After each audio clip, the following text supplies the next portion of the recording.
అనగనగా ఒక చిన్న పల్లెటూరు గ్రామం ఉంటుంది. ఆ పల్లెటూరు గ్రామంలో మగన్ లాల్ అనే ఒక వ్యక్తి ఉండేవాడు. ఈ వ్యక్తి ఎలా అంటే చాలా అహంకారంతో అలాగే గర్వంతో తన జీవితాన్ని సాగిస్తూ ఉండేవాడు. తనకి 2 ఎకరాల పొలం ఉండేది. రోజు తను తన పొలంని చూసుకుంటూ ఉండేవాడు. అరే భలే, నా పొలం చాలా మంచిగా పండింది కదా. నేనంటే మరి అలా ఉంటుంది. నా లెక్క ఎవరు పొలంని చూసుకోలేరు. ఈ గ్రామంలోనూ మరియు ఈ మండలంలోనే లేరు. నా పొలం చాలా చక్కగా పండింది. ఇక నేను రేపు నా పొలంలో గింజలను అమ్మి మంచి డబ్బులు సంపాదిస్తాను. నేను రేపు మార్కెట్కి అమ్మడానికి వెళ్తాను. ఇలా మగన్ లాల్ తన పంటకు పండిన పంటను అమ్మడానికి మార్కెట్కి వెళ్తాడు. తను మార్కెట్కి వెళ్ళి తనకు వచ్చిన డబ్బులను తీసుకొని తిరిగి మళ్ళీ ఇంటికి వస్తాడు.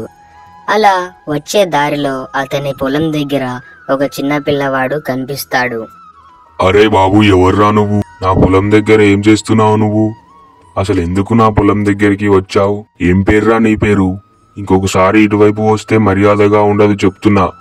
ఈసారి ఏదో చిన్నపిల్లవాడివని వదిలేస్తున్నాను. నా గురించి నీకు పూర్తిగా తెలీదు. మర్యాదగా ఇంకెప్పుడు ఇక్కడికి రాకు. ఇలా మగన్ లాల్ చిన్న పిల్లలని కూడా చూడకుండా వాళ్ళ దగ్గర గర్వంతో అలాగే అహంకారంతో ఉండేవాడు. తెల్లవారి కూడా అలాగే ఆ పిల్లవాడు అతని పొలం దగ్గర కనిపిస్తాడు. అరే ఎవడ్రా నువ్వు? అసలు నిన్న నీకు చెప్పాను కదా ఇక్కడికి రావద్దని. మళ్ళీ ఎందుకు వచ్చావురా నువ్వు? ఇంకోసారి మాత్రం చెప్తున్నా, నిజంగా కొడతా. అసలు ఎందుకు వచ్చావురా ఇక్కడికి నువ్వు? నడు, ఇదే నీకు చివరి అవకాశం రా చెప్తున్నా. మళ్ళీ మగన్ లాల్ ఆ చిన్న పిల్లవాడిని తిడతాడు. ఈ రోజు తనకి ఒక మనిషి రూపంలో ఉన్న దేవత కలలో వస్తుంది. నాయనా మగన్ లాల్, నేను ఒక మనిషి రూపం పొందిన దేవతని ఈరోజు నీ కళ్ళ ముందుకి వచ్చాను. నువ్వు చాలా అహంకారంతో మరియు గర్వంతో ఉప్పొంగిపోతున్నావు, కానీ అది మంచిది కాదు. నువ్వు ఈరోజు ఒక పిల్లవాడిని తిట్టావు.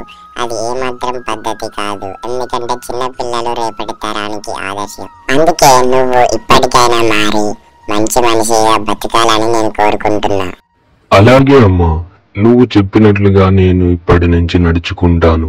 అలాగే అహంకారం గర్వం మొత్తం నేను మానేసి మంచిగా జీవిస్తాను. అలాగే ఎవ్వరిని ఏమనను, చిన్నపిల్లల్ని కూడా తిట్టకుండా ఉంటాను. ఇలా మగన్ లాల్ కలలోకి ఒక దేవత వచ్చి అలా చెప్తుంది.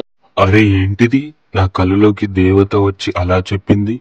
ఆ దేవత చెప్పినందుకైనా నేను రేపటి నుంచి మంచిగా నడుచుకుంటాను. అలాగే చిన్నపిల్లల్ని ఇంకెవ్వరిని ఏమీ అనను. అరే ఏమిరా బాలరాజు, నిన్న నేను తిట్టినందుకు బాధపడ్డావా? నన్ను క్షమించురా, ఎందుకంటే నేను నిన్న తిట్టాను కాబట్టి. ఇప్పటి నుంచి నేను నిన్ను ఏమీ అనను. నీకు ఎప్పుడు కావాలంటే అప్పుడు నా పొలం దగ్గరికి రా, అలాగే నాతో మాట్లాడుతూ ఉండు.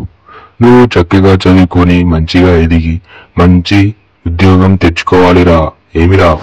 అలా మగన్ లాల్ ఆ పిల్లవాడికి క్షమాపణలు చెప్పి అప్పటి నుంచి మగన్ లాల్ చాలా మంచిగా జీవిస్తూ ఉండేవాడు.